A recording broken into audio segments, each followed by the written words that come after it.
안녕하세요. 김세영 기술사입니다.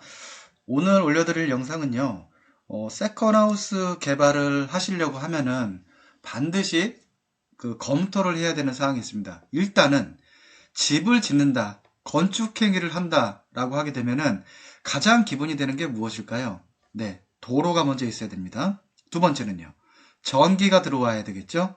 또 세 번째, 물이 있어야 됩니다. 또, 한 가지 더 있네요. 네 번째, 정화시설, 정화조라고 하죠. 정화조야 뭐 그거는 공사를 하면 되는 거니까 정화조까지 이렇게 기본적으로 네 가지는 갖추셔야 된다는 얘기죠. 근데 그 중에 사람이 물이 없으면은 단 하루라도 물론 살 수는 있죠. 이렇게 뭐 세컨하우스 해가지고 뭐 농막 같은 경우에 물 없이도 지내시는 분이 있습니다. 제가 있는 세컨하우스 전원주택 부지 바로 아래 필지에도 보면 아직 그 건축을 안 하셨어요. 농막 하나 갖다 놓으시고 주말마다 이용하시는 분이 계십니다. 선생님이 계시는데 주로 이제 그 대지인데 거기다가 그냥 농사만 소소하게 지으시는 거죠. 뭐 그렇게 하게 되면 내가 굳이 뭐 큰 비용을 들여가지고 할 생각은 없다라고 하게 되면 거기 같은 경우에는 농막 갖다 놨고요. 또 전기는 들어옵니다. 그런데 문제는 그 저희가 있는 세컨하우스 같은 경우에는 지대가 약간 높아요. 저 같은 경우에는 이제 저 전망을 조금 중요시 하다 보니까 보시는 것처럼 지대가 또 조금 높습니다. 지대가 높은 그런 부분이 있어서 그리고 이러한 그 물을 저희 집에서 한 60m 정도 떨어져 있는 부분에 또 전원주택 단지가 하나 들어왔어요. 거기는 이제 그 사장님 제가 이제 만나봤었는데 그 사장님이 한 열 매채를 해서 개발을 하고 계십니다. 그러면 거기까지 딱 보니까 제가 이제 세컨하우스 하면서부터 이제 도로를 보게 되면 여러 가지 매놀들을 이제 많이 제가 유심히 보게 됩니다. 이게 하수도 매놀인지 상수도 매놀인지 또 전기 매놀인지 이런 거 부분에 대해서는 제가 기본적으로 이제 유심히 살펴보는 좀 버릇이 생겼어요. 딱 보니까 상수도 매놀이더라고요. 근데 물은 거기 있는 거는 물이 나오는 건 알았는데 저는 지하수를 판 줄 알았었습니다. 왜? 저희 집도 저희 집하고 60m밖에 안 떨어져 있는데 물은 나오니까 저희는 상수도는 안 들어오는 걸로 제가 판단을 했었거든요. 왜? 저희 있는 주변에 있는 집들이 전부 다 지하수 대공을 파가지고 물을 사용을 하고 있었기 때문에 그렇겠죠.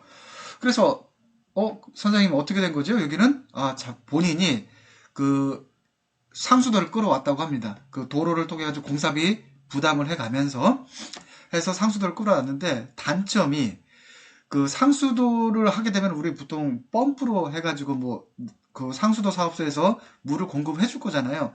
지대가 높고 또 얘기를 들어보니까 펌프 있는 위치가 저희 집이 있는 단지하고는 좀 멀리 떨어져 있어가지고 수압이 약하다는 단점이 있다고 하더라고요. 그래도 저는 상수도 있다고 하면 상수도를 하겠는데 저 같은 경우에도 그러면 그 양평군에 있는 상수도 사업소랑 통화를 했습니다. 저도 이거 제가 공사비 부담을 해가지고 하고 싶은데 어떻게 해야 되냐. 단 조건이 있다라는 거죠.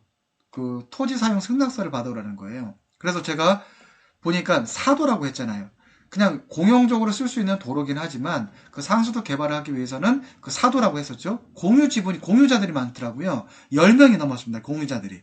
그거를 제가 개인이 그 지역에만 저희 있는 지역에만 다 사는 것도 아니에요. 그래서 어쩔 수 없이 이거는 개인이 할 수는 없구나. 그분은 어차피 그 개발을 하는 회사기 때문에 뭐 용역을 준다든지 해서 그러한 그 토지 사용 승낙이라든지 그런 걸 받아왔겠지만은 저 같은 경우는 뭐 하는 기본적인 일도 바쁘고 하다 보니 어쩔 수 없이 상수도는 포기를 하게 되었습니다.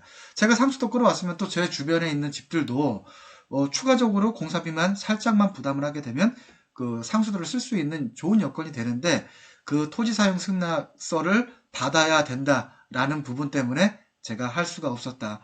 그래서 양평에 있는 지하수 개발업자들을 좀 알아봤죠. 근데 제가 다행히도 저는 양평에 처갓집이 양평입니다. 그리고 저 위에 동서분들도 그렇고 양평에 지인들이 아주 많아요. 그래서 여기저기 좀 알아보고 해서 결국은 제 아는 통해서 지인을 통해 가지고 소개를 받게 됐습니다. 이 지역에 제가 살고 있는 지역에서도 그 지하수 그 개발하는 분도 계셔가지고 제가 소개를 받아서 통화도 했는데 조금 불친절하더라고요. 또 불친절하고 괜히 뭐가 안 돼, 뭐가 안 돼. 그 와서 보시지도 않고 뭐가 안 돼. 그러면 뭐 장비가 뭐 큰 게 들어와야 되고 뭐 약간 경사가 있기 때문에 자기네 있는 시추 장비는 뭐 하게 되면 뭐를 또 보완을 해야 돼 뭐 그런 얘기를 많이 하시더라고요. 아 그러시냐고 저는 잘 모르니까 처음에는 아 그러십니까 했었죠. 그래서 결국에는 제가 아는 지인을 통해 가지고 다시 소개를 받았습니다. 그 분은 이제 이웃집 소개로 받으신 분은 연락을 해보니까 800만 원에서 900만 원 정도를 달라고 하시더라고요. 그러면서 저는 이제 제가 있는 세컨하우스는 저희 사무실입니다. 그 사무실로 되어 있고 근린생활시설로 일단 건축행위를 하고 났기 때문에 기본적으로는 나중에 그 공사비라든지 이러한 그 비용에 대해서는 전부 다 네, 사업자 등록, 그 세금계산서 처리를 하는 거죠. 그래서 그 부분 하니까 뭐 계산서 처리하게 되면 그 금액이 또 오른다 해서 900만 원까지 부르시는 거죠. 네, 알겠습니다. 하고 나서 이제 지인을 통해 가지고 소개를 받습니다. 제 바로 윗동서인데요. 소개를 받아 가지고 그 초등학교 동창이더라고요. 그래서 소개를 받아서 뭐 일처리도 뭐 목소리 자체도 그렇고 저는 하루에도 뭐 몇십 명과 전화 통화를 보통 하잖아요. 하는데 대략적으로 그분하고 전화 통화를 하게 되면은 이제는 정말 이러한 그 사람의 촉이라고 하나요? 이제 경험이 많아지다 보니까 통화를 해보면 아, 그 사람에 대한 성향이 대략 어떻겠구나 라는 거를 절대적으로 다 알 수는 없겠지만은 그래도 대략적으로 제가 파악을 할 수가 있습니다. 뭐 얘기를 해보니까 말도 시원시원하시고 뭐 제가 뭐 궁금해하는 사항들 질문하면 바로바로 답변을 해주시고 뭐 좀 전에 말씀드린 그 지역에 있는 그분하고는 조금 대응하는 그 태도라고 하나요? 그 자세? 뭐 그런 부분이 조금 틀리더라고요. 그래서 이분하고 했는데 그래도 또 감사하게 뭐 800만 원, 또 다른 업자를 통해서 전화상으로만 했더니 거의 뭐 어떤 업자는 뭐 1000만 원, 뭐 1200만 원, 뭐 이렇게까지도 부르는데 뭐 저도 뭐 지하수 개발은 처음 해보는 거니까 잘 모르잖아요. 그래도 다행히 지인을 통해서 저 700만 원에 해서 개발을 하기로 했고 세금 계산서 처리해주기로 했고 700만 원이니까 이제 부가세 별도 10% 70만 원은 네, 뭐 부가세로 해서 세금 계산서를 끊기로 했습니다. 그래서 저희 뭐해서 뭐 계약이라고 할 거는 별로 없고요. 그 건축 그 필증이 있죠.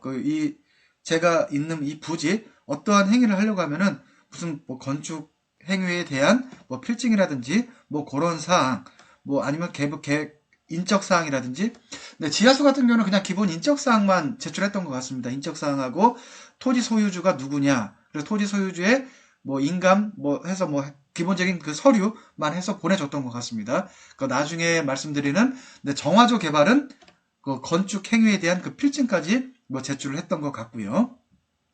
네, 그 분하고 그 업자분하고 계약을 이제 구두상으로죠. 뭐 한번 현장에서 만났고 이제 구두상으로 뭐 인적사항 뭐 달라고 해서 줬고 해서 양평에 있는 지역 제가 뭐 간략하게 한번 소개를 드리면 네 업체 이름은 네 양평 지하수 개발입니다. 네 031에 772에 7600 이렇게 되어 있는 연락처고요. 한번 뭐 양평 쪽에 개발하신다고 하면은 정말 모든 업자들이 다 그래요. 그렇죠? 항상 계약과 또 공사를 진행하는 거, 그리고 준공 처리, 아니면 공사 끝 마무리, 그리고 사후 관리.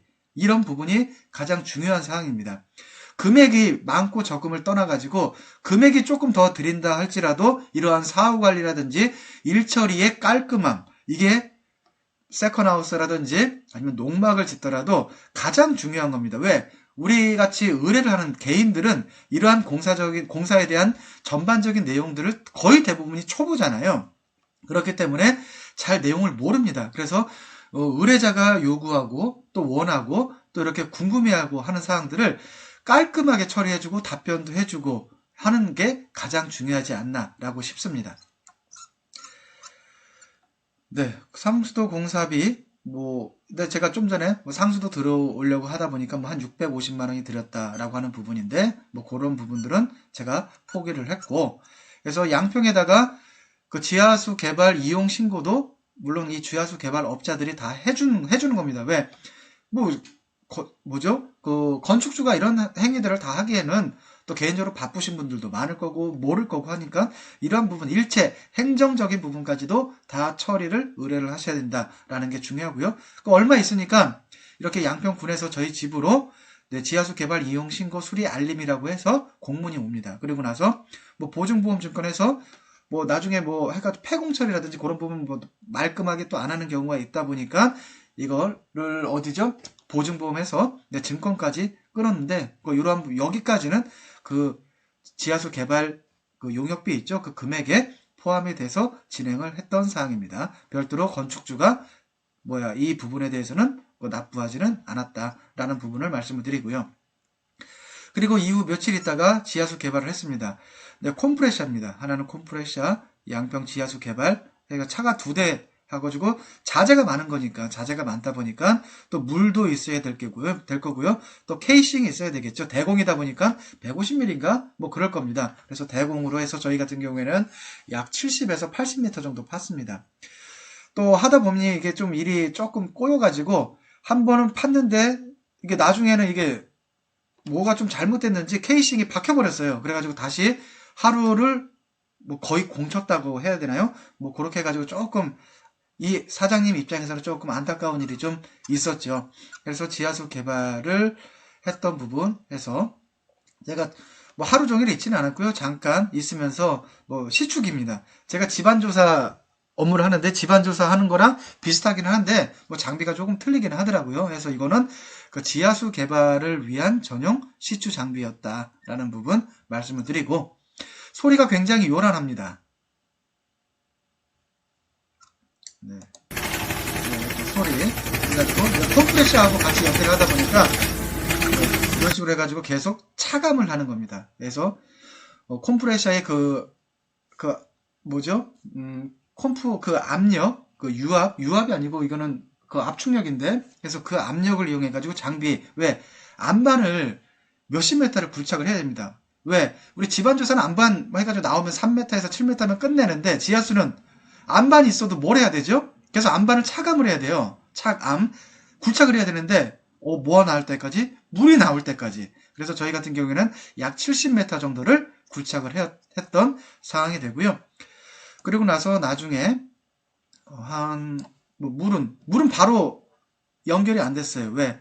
제가 또 나중에 하나 더 동영상 올려드리겠지만 뭐 때문에 전기가 안 들어와가지고 그래서 전기가 안 들어와서 좀 바로 그러지 못했고 그래서 지하수 이러한 형태로 그래서 물이 일단은 이건 마당에다가 해서 설치했던 건데 수압이 너무 세가지고요. 그래서 저희 얼마 전에 이제 김장을 했는데 그 오시는 분들도 저희 어머니도 그렇고 또 저희 가족분들 뭐 처갓집 식구분들도 그렇고 굉장히 만족해 하십니다. 왜? 여기 와서 나중에 해야겠다고 뭐를? 김장이라든지 이런 게 왜? 물이 너무 잘 나오니까 그리고 나서 최종적으로 또 이것도 나중에 알았습니다. 지하수 개발을 하게 되면 아까 이용 계획에 대한 거를 이제 군청으로부터 허가를 받잖아요. 그러면 나중에 이 지하수 개발도 준공 확인증이라는 게 있더라고요. 준공 필증. 그리고 취득세를 납부를 해야 됩니다. 그래서 취득세 납부하고 준공 필증을 받게 되면 이것을 어디에다가 나중에 준공 검사 때 뭐 근린생활시설이든 뭐 건축물이든 해서 나중에 준공을 받으려고 하면 여러 가지 각각에 대한 서류들이 필요합니다. 그래서 준공 확인증 이렇게 해서 최종 군청으로부터 제출을 받았고 이것을 잘 보관해서 나중에 준공 처리하는데 서류로 첨부를 하셔야 된다라는 부분 말씀을 드립니다. 지하수 개발 저도 굉장히 물이 안 나오면 어떡할까 막연했는데 그 주변에 있는 업체들 해서 내용들 잘 한번 여러 업체들을 좀 만나보시는 게 좋은 것 같습니다. 만나보시는 게 좋은 것 같고 해서 이 지역의 특성이 어떤지 그 제반 사항들 잘 물어보시고 가능하면은 아는 사람들 또는 어떠한 사람들의 좀 소개를 받아가지고 일 처리가 어떤지 그래서 가격이라든지 일 처리의 깔끔함 그런 부분들 한번 잘 생각을 해보셔가지고 진행해 보시면 좋을 것 같고 양평 같은 경우는 제가 좀 전에 말씀드린 양평 지하수 개발 그 사장님 굉장히 좀 일 처리가 깔끔하시다라는 부분 말씀을 드리고 오늘 영상 마무리하도록 하겠습니다. 감사합니다.